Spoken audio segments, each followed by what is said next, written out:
ఒక చాలువ కప్పుకుని వెళ్ళి అంబేద్కర్ చూసినటువంటి పరిస్థితి సందర్భంగా మీ అందరికీ కూడా తెలియపరుస్తా ఉన్నాడు. అంబేద్కర్ ఒకటే కాదు, కొడుకును పోగొట్టుకున్నాడు, కుటుంబాన్ని పోగొట్టుకున్నాడు. ఆయన తక్కువ టైంలో చచ్చిపోవడానికి గల కారణం ఏంటో చెప్పమంటారా?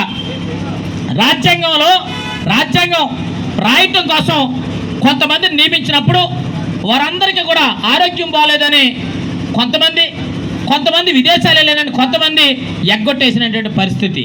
ఆ భారం అంతా కూడా బాబాసాహెబ్ అంబేద్కర్ ఒక్కడి మీద పడితే ఆయన 2 సంవత్సరాల 11 నెలల 18 రోజుల పాటు సుదీర్ఘంగా రాజ్యాంగాన్ని రాసి రాజ్యాంగాన్ని సమర్పించిన తర్వాత ఆయన మానసికంగా అనేక ఇబ్బందులకు గురై ఆయన తక్కువ టైంలో కాలం చేయడానికి కారణం అదేననే విషయాన్ని కూడా మీ అందరికీ కూడా తెలియపరుస్తాను. అంటే ఈ సమాజంలో ఒక రకమైనటువంటి దుర్మార్గమైన సంస్కృతి ద్వారా ఇవాళ బలహీన వర్గాల్లో పేద వర్గాల నుంచి వచ్చినటువంటి అనేక మంది వ్యక్తులు ఇబ్బంది పెట్టే పరిస్థితి కనిపిస్తూ ఉంది.